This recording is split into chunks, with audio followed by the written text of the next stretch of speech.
Hello again and welcome to another episode of Character Creation. Today we are going to be working on Classic World of Darkness, Brujah. This is a very... how would I explain it? The name for this clan of vampires is a little bit up for grabs, saying it has been both the Brujah and the Brujah throughout time. In fact, even the two video games, or the two most popular Vampire the Masquerade video games, Redemption, where you play a Brujah, and Bloodlines, where you play a Brujah. Many people in the community kind of have the separation of the two, whereas the Brujah are the kind of the smart, intelligent, philosophical warriors. So I'll be like, yeah, I can hold a debate with you, and I can break your jaw at the same time. Where the Brujah are more of the, I don't care what you think, I'm just going to break your face. As you can see, the symbol for the Brujah is an upside-down anarchy. So Brujah are kind of known to be bullies, especially in Modern Knights. However, in the past, there was a group of Brujah called Promethean Brujah, where, long story short, they were philosophical. It is even said that they were taught by some of the great philosophers, like Socrates was one of their students, or they were one of his students. So, let's go ahead and start this character. Brujah, by the way, have a weakness. The weakness of the clan Brujah is that they are more likely to go into frenzy.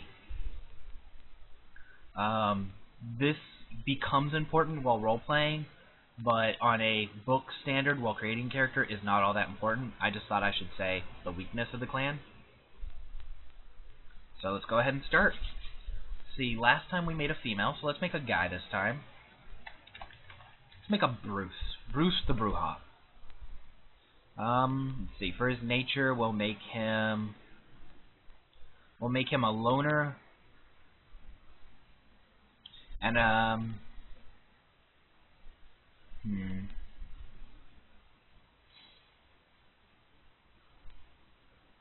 let's go ahead and make him a perfectionist. A loner and a perfectionist.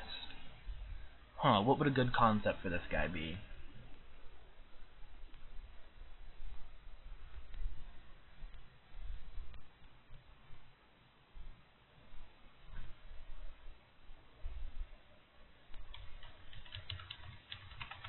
He's a street artist, so he goes into a lot of, like, graffiti and stuff like that.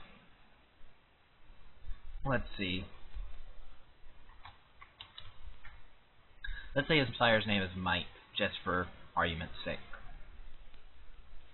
Okay, as before, 753 1395 35715.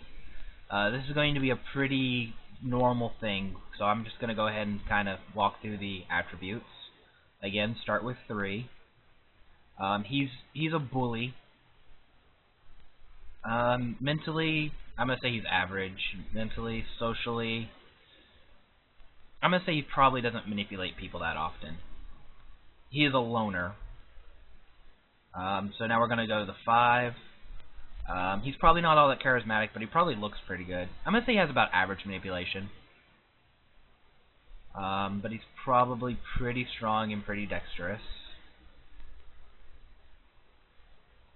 I'm missing one there, ain't I? Yeah. I'm going to say he has some charisma. He's a perfectionist. He does believe in what he's doing. He just doesn't like being around people. I'm going to give him some strength. And he's not very dexterous. Like, he's not that nimble. He's kind of more of a bully. But I'm going to say he could probably get hit by a truck and be like, oh, sorry about that fender bender there. Okay, now let's go ahead and build in with the abilities. Or, yes, so it's probably got some athleticism, some brawl. He's not very dexterous, so he probably can't dodge much. He is a loner, so he's probably got some streetwise, and he's pretty strong, so he can probably intimidate somebody.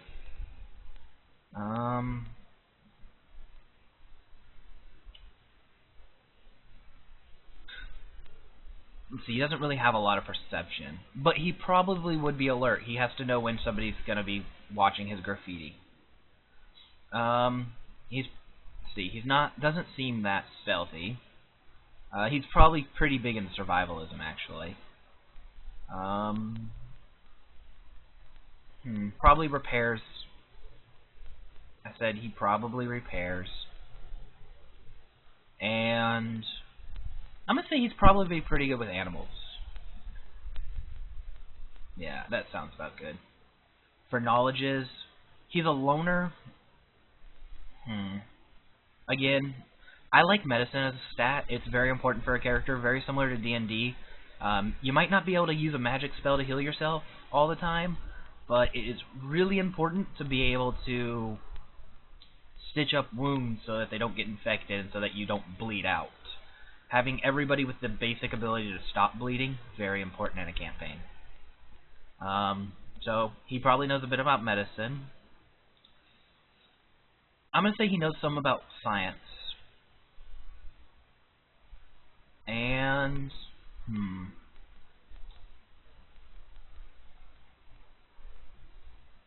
I'm actually going to say he knows a little bit about the occult.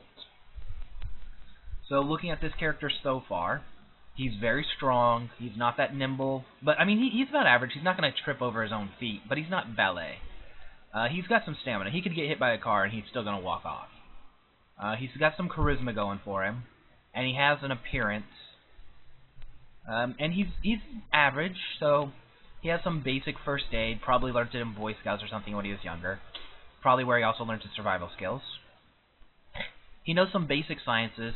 Probably something he can do, make his own spray paints or something to that effect. He knows how to create a spray paint that won't wash away. Simple things like that. Maybe he also does drugs on the side. I don't know. Vampires stealing crystal meth. That sounds legit. He has some occult knowledge. So he knows about vampirism. That's probably he's not a fresh face. He knows about vampirism. He's been there for a while. So let's go ahead and move on to the 9s. So pick 2 of these to add 4 to. I'm gonna go back to these and give him. That sounds good to me. And for this, I'm gonna give him some.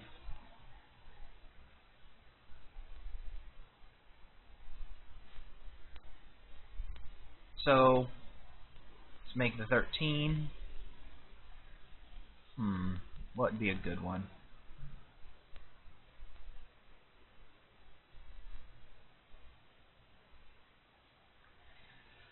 He's pretty strong, so he's probably going to intimidate people. He's probably pretty good at brawling as that aspect, and pretty athletic as well.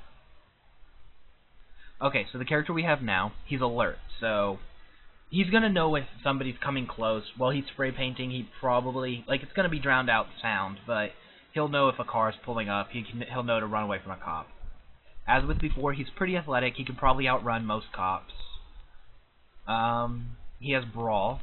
So he's pretty good at fist fighting. He's not all that good at weapons. As you can see, he has no melee or firearm skill. But he can punch like the rest of them, or with the best of them. Intimidation. He's kind of big and burly. We're talking something like The Rock, Dwayne Johnson size. He got those muscles. He's just roar, and you just kind of want to hide because he's big and scary. Streetwise, he knows things about the street. He could probably tell you where drug dealers are, fences. He knows how to hide himself into the streets, the alleys. He probably even has a couple of contacts. Okay, now for his skills. Animal kin. He could probably train some animals. He probably has a couple of pets, maybe a couple of big dogs. He can drive. See, he has some repair skills. Nothing major. Like he could repair a car. He's probably not gonna fix the thing if it's totally wrecked, but he could probably repair parts of the engine block, change the oil, stuff like that. Survival. He probably grows his own foods, or he probably could grow his own food if he didn't, eat people. For medicine, he has some basic stuff. He can do some basic first aid. He has some knowledge about the occult. He knows about vampires. I'm going to say for him specifically, he knows about vampires. He knows the types of vampire, the different clans and some of their information about that.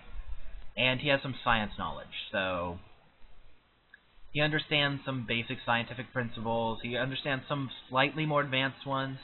He can give his paint so that it doesn't just wash away with water and soap. Yeah.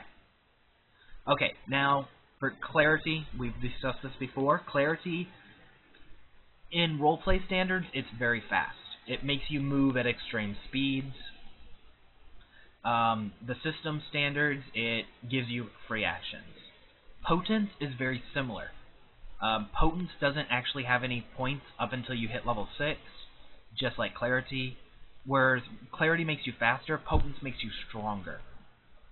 So, if you're very potent, well, plain and simple, I can punch a brick wall.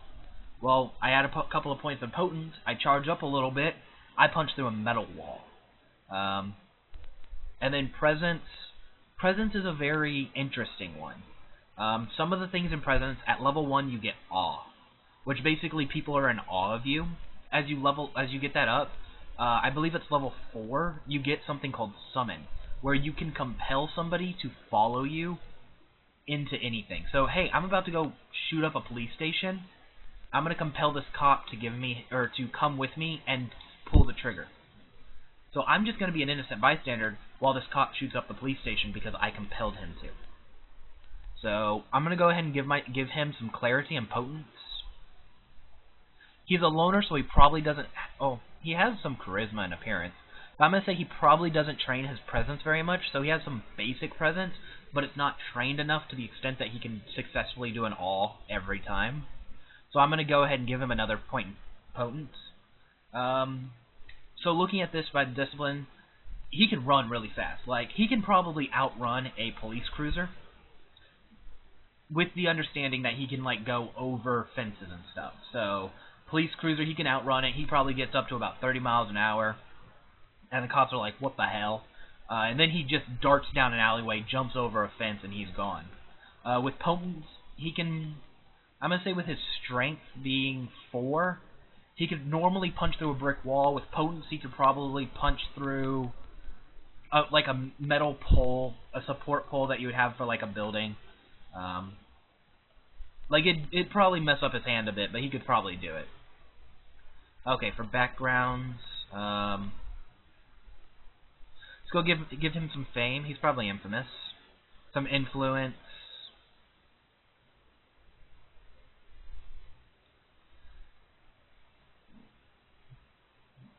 Let's give him a little bit of status, too. So status is pretty much your fame for the vampire community. So he's famous. People know his street art. People know him. Influence. He has some influence in the community. If he says something, people follow. And with status, he's pretty well known with the vampires. This could be a good or a bad thing. I'm going to keep this guy on the path of or humanity. So, virtue 7. I'm going to say he's a loner, but he has a conscience. He's got a lot of courage. But actually, let's just say he doesn't have that much courage. And I'm going to say he has some self-control. Will you stop clicking the wrong button? Okay, so he has a bit of self-control, he has a conscience, and he has some courage. All this, all in all, I would pretty much probably say that he's average. Like he's got about middle line conscience. He's not going to kill somebody without note. Like he could kill somebody as long as they are attacking him, and he won't feel bad. But he's not going to kill somebody off the random street. He has some self-control, so whenever a cop's chasing him, he doesn't just turn around and punch through the hood of the car and rip out the engine. And he got some courage. I mean, he's a vandal. He goes out at night. So, as before, 7 humanity, 3 willpower, and for his blood pool, we got a 4. That's actually pretty bad. I believe that means, let's see, 4 plus 4, 10. I believe that means he's under, like, he could frenzy at any time. That's not good, but a good meal would probably fix that right up. So yeah, as you see, here is our Bruce, our Brujah Reckless Rogue. He's a bit of a perfectionist. He doesn't like people, but he does have some animal pets. He's pretty strong. All in all, he's a nice rounded off character. And, well, I guess that's going to be about it for Brujah. So, I'll see you next time.